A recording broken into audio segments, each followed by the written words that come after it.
Ang paglalim sa Biblia ay isang proseso ng patuloy na pag-aaral, panalangin at pagsasabuhay ng salita ng Diyos. Upang mas mahalagang maglaan ng oras araw-araw sa pagbabasa at pagbubulay-bulay ng mga talata. Unawain ang konteksto sa pamamagitan ng pag-aaral ng kasaysayan at kultura at gumamit ng Bible study tools tulad ng komentaryo at concordance. Mahalaga rin ang pakikilahok sa Bible study groups upang magkaroon ng mas malalim na pag-unawa sa pamamagitan ng talakayan. Higit sa lahat, ang tunay na lalim sa Biblia ay nakikita sa pagbabago ng ating pananampalataya at pamumuhay. Ang Messianic Covenant o mas kilala bilang Bagong Tipan ay ang pangako ng Diyos ng kaligtasan sa pamamagitan ng Mesiyas, si Jesucristo. Ito ang pinahayag ng Jeremiah chapter 31 verse 31 to 34 kung saan sinabi ng Diyos na magbibigay siya ng isang bagong tipan na hindi na nakabatay sa kautusan ni Moises kundi sa kanyang biyaya at habag. Ang Messianic New Covenant ay patunay ng walang hanggang pag-ibig ng Diyos sa sangkatauhan. Sa pamamagitan ni Kristo, tayo ay binigyan ng bagong buhay at bagong relasyon sa Diyos. Ang tunay na lalim sa bagong tipan ay hindi lamang nasusukat sa ating kaalaman, kundi sa pagbabago ng ating puso at buhay ayon sa kanyang kalooban. Ang Luke chapter 22 verse 20 ay bahagi ng huling hapunan kung saan ipinahayag ni Jesus ang bagong tipan sa pamamagitan ng kanyang dugo. Sinabi niya, ang kopang ito ay ang bagong tipan sa aking dugo na nabuhos para sa inyo.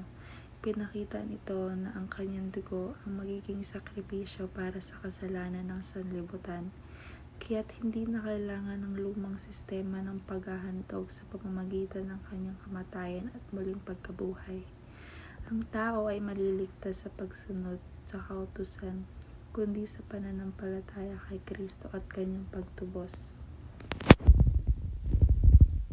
Enjoying our relationship with God means embracing His love, grace, and guidance in our daily lives.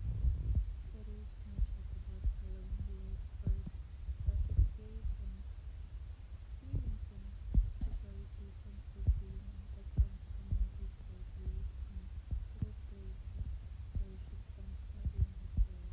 To deepen our connection and grow in growing faith, trusting His plans, surrendering our lives, and celebrating His blessings allow us to fully enjoy the life He has given us.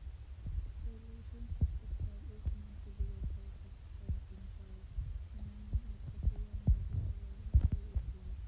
Seeing our adoption as the greatest privilege means recognizing the incredible gift of being called children of God through Jesus Christ. We are no longer strangers or imitations, but beloved sons and daughters with full access to His love, grace, and inheritance. Adoption is not based on our works, but on God's mercy and love, making it a privilege beyond measure. It assures us of His constant presence, guidance, and the promise of eternal life.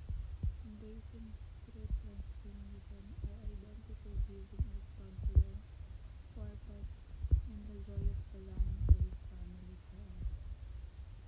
Pausing and meditating on God's faithfulness allows us to reflect on His unwavering love, guidance, and provision in our lives. In the midst of our busy schedules and challenges, taking time to remember His goodness strengthens our faith and renews our trust in Him. The Bible is filled with reminders of how He has been faithful to His people, fulfilling His promises and never abandoning those who seek Him.